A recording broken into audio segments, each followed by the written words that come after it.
Oke, jumpa lagi di Total Politik. Kali ini saya masih bersama the catwalk politician, Ryan Ernest.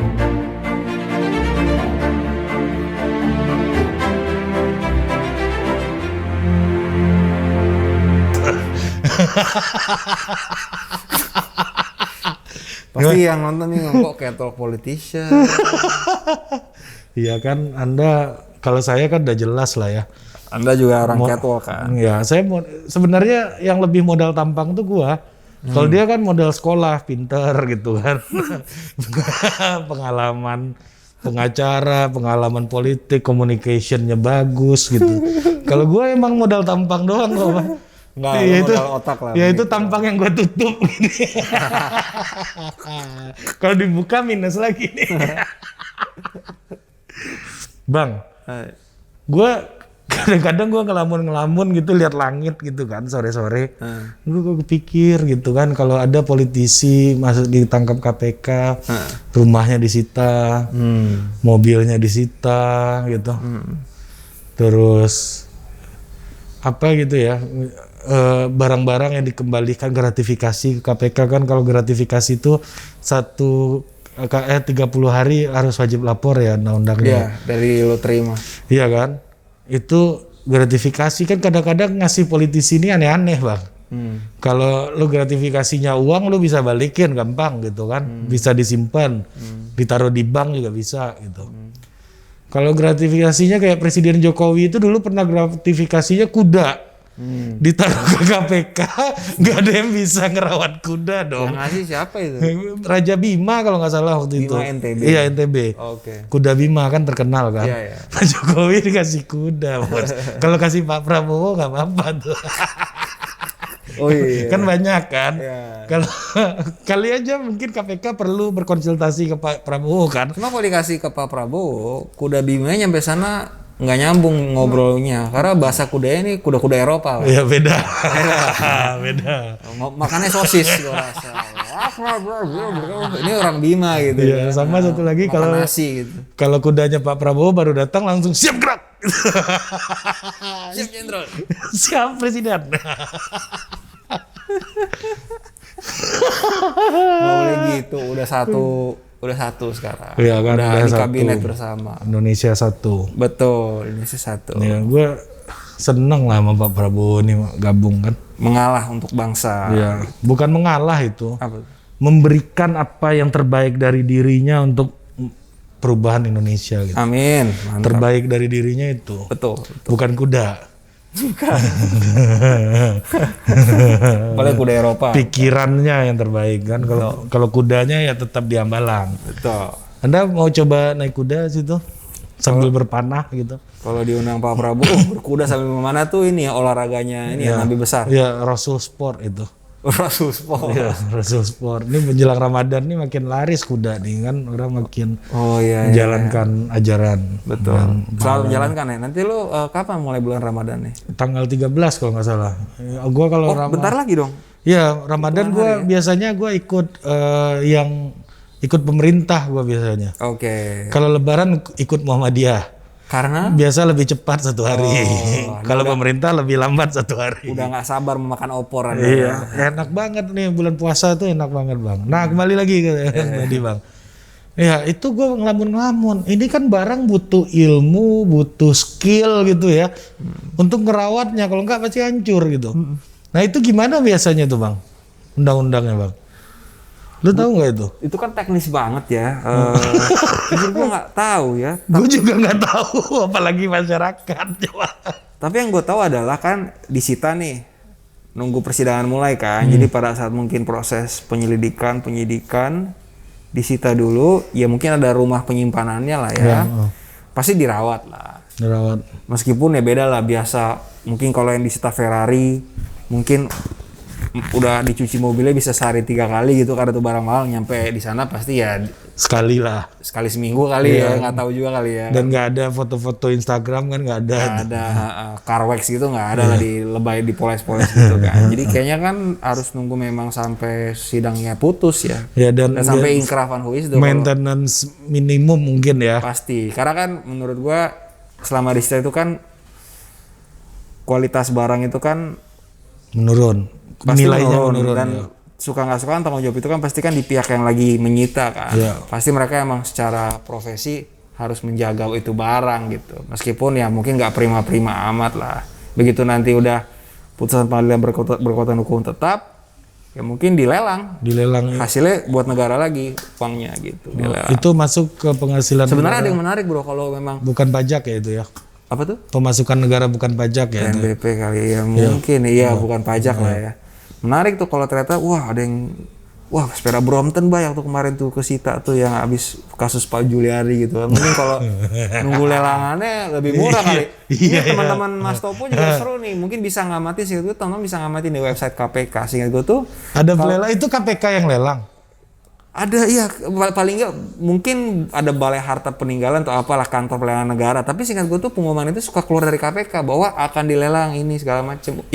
Yang berminat hubungi sekian resmi seingat gue ada Pak. Jadi kalau mau nyari barang rumah murah bekas koruptor mungkin kan ya mungkin lo kalau bisa dapat lebih murah 10% dari harga pasar 10% kan lumayan Pak. Iya, dan memberikan penghasilan untuk negara juga kan. Iya, lu juga jadi hero lah buat negara gitu. Nih, gue cuci rumah ini dari dosa koruptor gitu kan keren Re. Iya. Saya ruat rumah ini. Gitu. Tapi yang beli koruptornya lagi.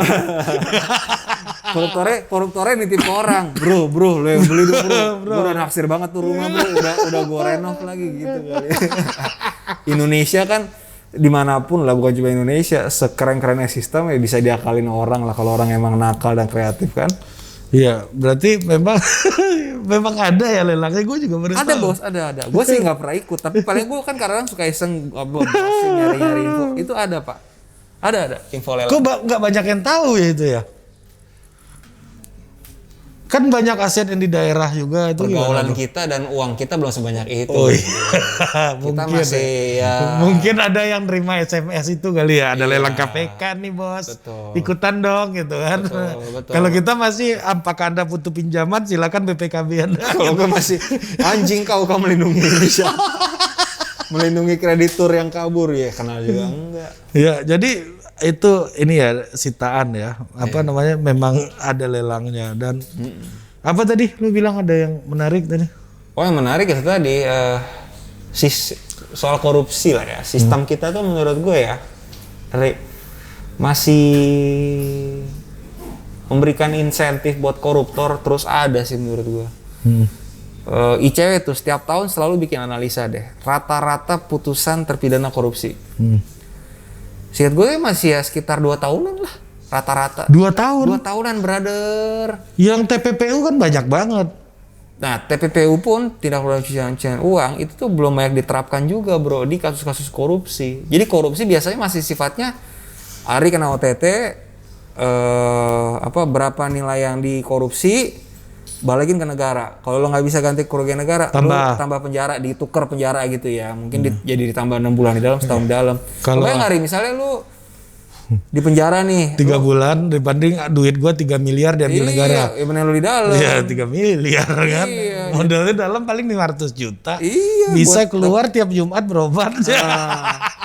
Jadi sistemnya itu dari hulu ke hilir ya, bicara soal pemidanaan di pengadilan, sistem pemasyarakatannya itu masih friendly ke koruptor. Jadi tindak pidana pencucian uang itu masih jarang digunakan bahkan untuk oleh KPK ya. Statistik dari banyaknya perkara tindak pidana korupsi. Yang paling gede TPPU itu ya Bang. Kenapa itu paling gede Bang?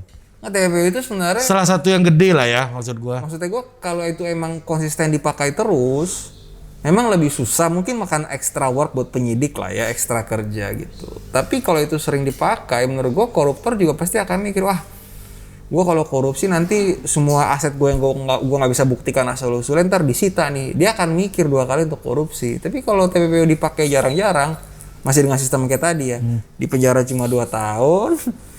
Ya sama uang pengganti kerugian negara, baik kalau nggak bayar ditukar penjara doang mah orang mah akan tetap korupsi aja. Kebayang nggak lu di dalam penjara 2 tahun keluar lu masih bisa punya duit duit yang banyak banget, lu puter lagi duitnya. Nah makanya menurut gue penting udah ada tuh sebenarnya tuh rancangan undang-undang perampasan aset yang seingat gue tuh naskah akademiknya udah ada, RUU juga udah ada lama dibikin sama kayak salah satu leading kementerian lembaganya itu bos Kumham. PPATK. PPATK justru. Pusat Pelaporan Analisis Transaksi Keuangan. PPATK emang dahsyat ya, ini PPATK auditor-auditornya sih. Iya, sehingga gue tuh per hari ini PPATK memang wewenangnya tuh belum segede itu. Dia tuh sifatnya Alarm ya. Iya, sifatnya alarm. Nanti dia kasih ke aparat penegak hukum. Ada ini nih, Ari nih transaksinya banyak banget Iya, nih dia segala macam ini gitu.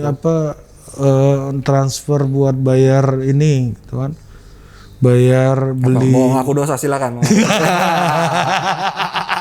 Ini saatnya ngaku dosa. Mau bulan Ramadan. Nah, jadi kalau RUU perampasan aset itu konsepnya gue sempat baca sekilas belum mendalam. Seseorang itu bisa dirampas asetnya tanpa harus proses pidana. Jadi mereka tuh nggak mengejar pemenjaraan orang, yang dikejar itu asetnya disita balik ke negara. Progresif banget. Bahkan nggak perlu di penjara. Iya. Menurut gue itu lebih menarik, Bang. Menurut gue langsung mengenai spotnya. Iya. Karena orang korupsi itu kan motifnya ekonomi sebenarnya. Betul. Itu sweet spotnya. Orang koruptor makanya kecil lah di penjara cuma berapa tahun, di dalam masih bisa makan, panggil koki ke penjara. Gue dengar kok cerita masih bisa panggil koki. Bahkan dikawal polisi keluar penjara juga kita sering dengar cerita kan. Jadi sistem hukum korupsi sekarang tuh nggak bikin orang kapok. Nah kalau perampasan aset, begitu ada laporan masuk, paling nggak aset-aset lo itu yang nggak sesuai sama profile salary lo, nggak jelas asal usulnya, itu bisa disita dulu, di froze lah, dibekuin dulu. Dan nanti mungkin akan diselesaikan di pengadilan yang bukan pidana, mungkin di perdata, ada sistem perdatanya lah ya. Ini beneran milik lu nih, duitnya dari mana nih ente? Lu jelasin dong gitu. Itu yang dulu Pak BTP suka bilang pembuktian terbalik itu bukan sama ya, beda ya? Mungkin in a way ya, mungkin inilah prakteknya itu. Iya, konsepnya ini kan buktian terbalik. Iya. Simple, jadi nggak perlu dikit-dikit OTT segala macam. Iya, dan jelas gitu. Politik, jelas. Menurut gua game changer. Tapi yang namanya game changer di Indonesia nggak gampang. Harus perlu konsensus bersama antara pemerintah dan DPR. Iya. Kayak di Amerika misalnya ya, beberapa pejabat publik yang akan diduga terlibat hukum misalnya, kayak Presiden Nixon gitu misalnya, udah mundur duluan. Iya kan? Udah gentar deh. Iya, udah mundur duluan karena ini juga bro, daripada gua nggak bisa bantuin lu, mending lu mundur nih. Nah, ada gitu-gitunya. Itu termasuk juga ini kan, daripada lu korupsi nih, oke, aset lu gue sita, lu nggak ketahuan nih, awas lu kalau lu korupsi, gue penjara lu habis ini nih, gitu kan. Jadi nggak memunculkan kegaduhan, benar juga poin lu tadi. Betul. Kalau sekarang kan jadi seolah-olah kan jadi alat pukul politik kan. Iya. Malu OTT di penjara, malu. Tapi spot utama itu nggak kena, yaitu ekonominya. Gue yakin kok koruptor lebih takut dimiskinkan daripada di penjara. Nggak ada koruptor takut di penjara menurut gue. Iya, udah nganggapnya kayak risiko kerja lah ya. Kayak Russian roulette. Russian roulette nih, ini yang game yang judi ini ada banyak nih. Ya mungkin dari 20 orang bakal 2 yang nyangkut. Ya jago-jago aja lah menghindar. Ya itu kalau kata gue kayak ini bang, kayak udahlah kayak tukang ketiban bata, resiko kerja udah. Kayak Cristiano Ronaldo ke Seleo kan resiko kerja. Di tackle. Iya di tackle ya. Emang kerjanya main bola, kalau nggak mau di tackle ya main gundu dong. Gue sih berharap semoga RUU perampasan aset segera disahin lah, atau dibahas lah seenggak-enggaknya lah. Iya itu PPATK ya yang ngusulin. Yang lumayan ngelit dan ngawal PPATK gitu.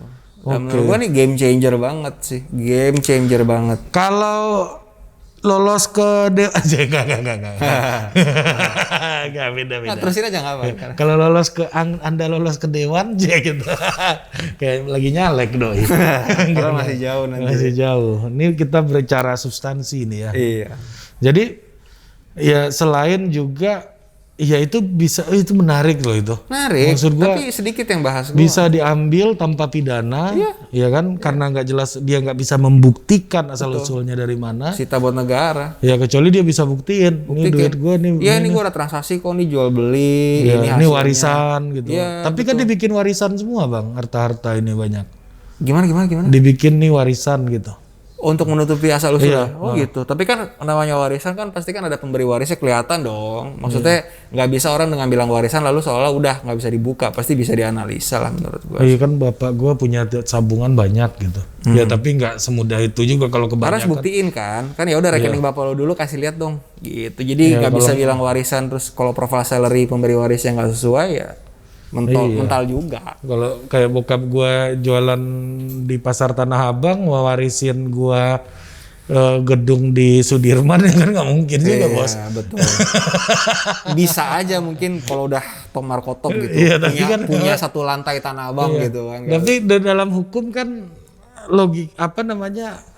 apa istilahnya itu ya? Kalau di agama gue tuh ada istilah hukum tertinggi keyakinan tertinggi itu adalah akal sehat gitu. Jadi ajaran agama nggak mungkin bertentangan dengan akal sehat gitu. Kalau di hukum ada istilah kayak gitu juga ya? Di hukum paling nggak sih kalau hak kan di Indonesia kan sebenarnya kan bukan sistem juri kayak di Amerika kan, masih hakim yang memutuskan. Biasanya memang paling nggak ada 2 alat bukti dan keyakinan hakim. Keyakinan hakim tertinggi ya. Jadi harus ada keyakinan hakim. Nggak bisa kalau hakim nggak yakin bisa aja mungkin nggak gitu. Iya, tetap hukum nggak mungkin juga bertentangan sama moral dan etika kan, karena hukum adalah kodifikasi moral dan etika gitu. Ya, jadi apa yang menurut lo Bang terhambatnya Indonesia ini dalam inovasi dalam pengentasan korupsi gitu? Kalau gue lihat ya misalnya lo pernah nonton serial Korea nggak yang politik-politik? Belum jujur. Nah coba kayak Chief of Staff terus apa lagi Gue itu? nonton kemarin film Korea yang dia jadi kayak jaksa, kayak apa judulnya? oh bukan jaksa, jadi mereka kumpulan para jaksa yang ingin mencoba merontokkan mafia dengan cara setengah mafia juga, jadi siap tarung. Gue lupa, gue nonton di Netflix kali tapi cuma coba satu lu season. lihat di Netflix Chief of Staff gitu. Chief of Staff, oke. Ya itu. Muldoko dong. Anda jangan mancing-mancing lah. Itu kan teman kantor Anda. Tidak. Yang pasti itu itu gimana Jadi tuh di Chief of Staff itu data-data rekening apa segala macam tuh gampang banget buat ngejatuhin orang gitu. Data transaksi dia dapat uang dari sini, perusahaan ini mendonasi buat dia apa segala macam gitu. Itu kecek Bang, gue nggak tahu, kita ini nggak bisa gitu, kayak gitu susah banget kayaknya gitu. Bisa kali ya, nggak tahu juga deh. Nggak, maksud gue data PPATK itu data yang sangat rahasia, nggak bisa sembarang didapetin sih memang. Iya, maksud gue di PPATK pun maksud gue ya dia bisa, maksud gue bisa menindak sesuatu tanpa pengadilan juga kayak yang lo ceritain tadi. Makanya ada yang mengatakan beberapa teman-teman politisi lah yang bilang, kenapa RUU Prapasan saat ini jadi nggak dibahas-bahas? Karena ini akan menaikkan akan meruncingkan taring PPATK. Ada inilah power competition of power baru. Selama ini kan KPK versus polisi jaksa misalnya kan. Dengan ada PPATK nih ada new player lagi nih in town. Jadi ada yang mengatakan nih power, tapi persetan lah menurut gue, yang penting negaranya lebih maju lah, bodo amat. Iya, kan maksud gue di Korea itu dengan sistem yang makin canggih dan inovatif gitu, KPK-nya dibubarin kan. Oh, dia udah ada KPK. Iya, disatuin sama ombudsman sekarang. Jadi maksud gue ada inovasi dan mereka percaya teknologi, nge-track segala macam itu, dan wewenang lembaga yang bisa ngecek, nge-tracking itu sangat besar gitu ya, sehingga KPK pun nggak dibutuhin lagi di sana, disatuin sama ombudsman sekarang di sana. Nah, menurut lu salah satu yang menghambat tadi itu? Iya. Menghambat, takut ada the competition of power gitu. Betul. Ada contesting power lagi. Kayaknya gitu. ada. Dan menurut gua to some extent bener juga gitu. Kadang-kadang kan yang namanya ya gitulah. Kadang-kadang kan udah dapat kekuasaan kan udah nyaman gitu. Lo merasa lo punya power lebih untuk disegenin orang. Tiba-tiba ada orang baru lo nggak suka mungkin. Jadi apa yang cicak buaya kan juga ada seperti itu kan sentimennya. Jadi apa yang akan terjadi apabila ada kompetitor baru seperti PPATK menurut lo? Kepada publik sih malah lebih bagus. OTT nggak bakal dilihat lagi atau gimana? Atau gimana sih maksud gue kayak gitu? Menurut gue sih akan ada new darling PPATK mungkin. Selama ini kan KPK udah jadi darling, tapi sejak RUU KPK kayaknya. Tapi makin ganas tuh kemarin. Maksud gue makin banyak yang OTT gitu, menteri levelnya gubernur.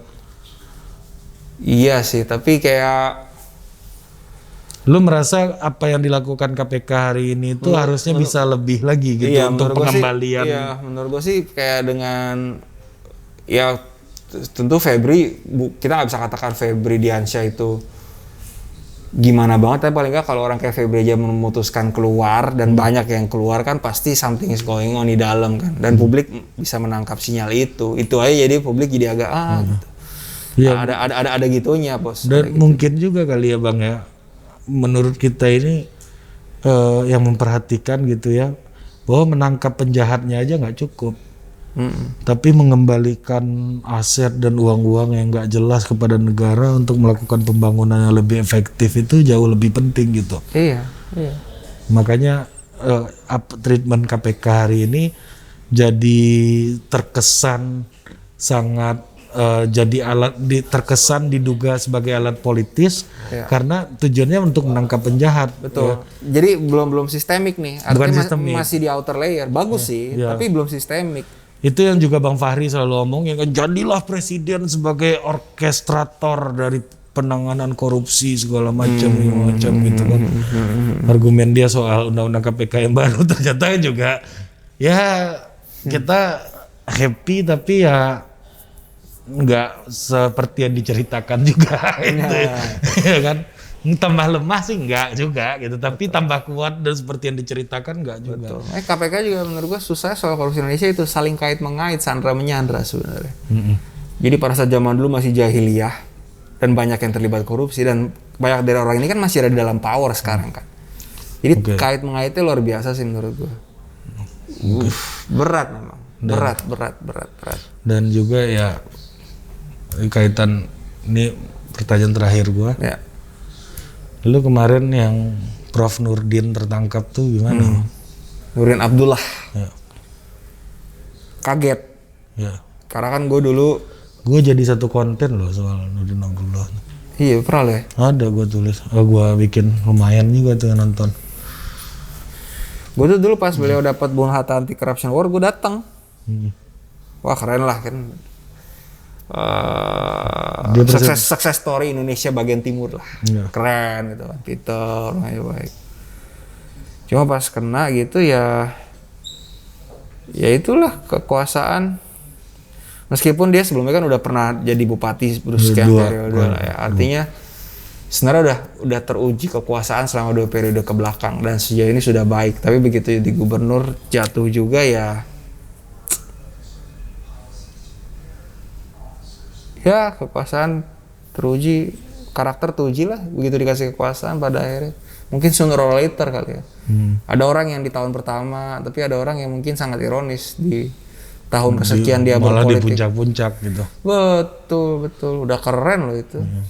Ya itulah. Gue sih tadi juga sempat berpikir, ceritanya kayaknya aneh deh. Soalnya Pak Nurdin Abdullah tuh OTT, padahal kan kayaknya enggak ya. Kayaknya kan lagi ditangkap di tempat lain. Terus dia juga bilang enggak sumpah gitu. Tapi KPK biasanya kalau udah tersangkain orang gitu nggak main-main lah. Ya, dua alat bukti. Dia nggak mau merusak rekornya. Iya. Nyaris 100% kan rekornya. Betul. Meskipun ada banyak catatan juga lah, kayak ada beberapa perkara yang penyidikan udah ada tapi kok nggak jadi orang. Tapi ya ini gua agak menyayangkan lah. Dan jadi pengingat kan, tentu gua teman-teman lain yang muda tuh fire di politiknya masih kuat kan ya, harus saling ngingetin diri masing-masing. Emang nggak gampang jalannya, terjal banyak godaan. Kalau lu gimana?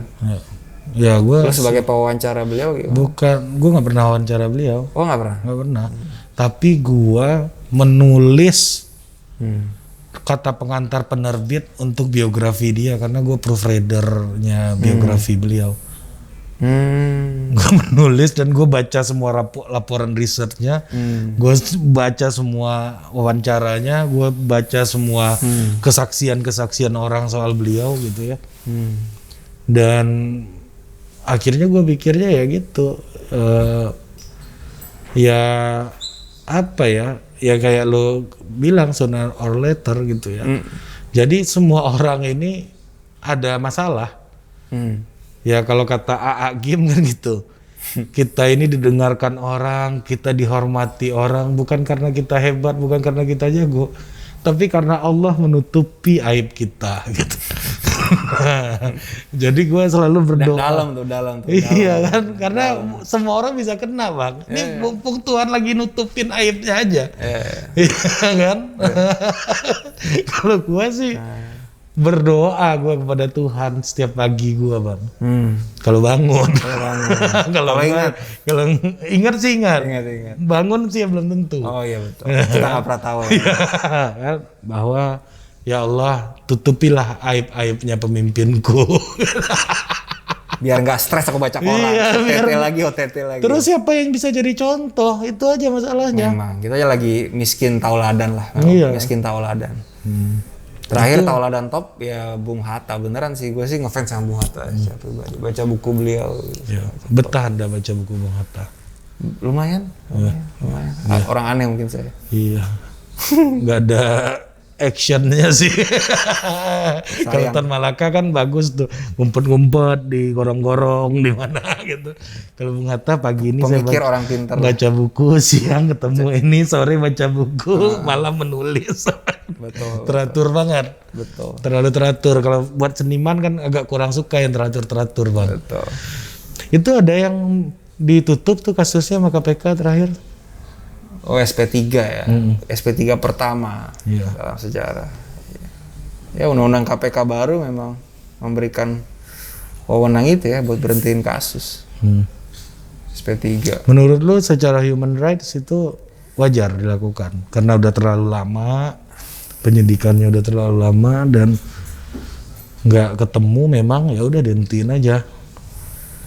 Kan sebenarnya kan histori kenapa KPK nggak ada SP3 kan karena kita sudah sering dengar lah ya namanya surat SP3 ya, surat perintah penghentian penyidikan bisa dijual belikan. Bisa jual beli. Itu nggak tahu negara lain apakah segitu joroknya jual beli SP3 gitu.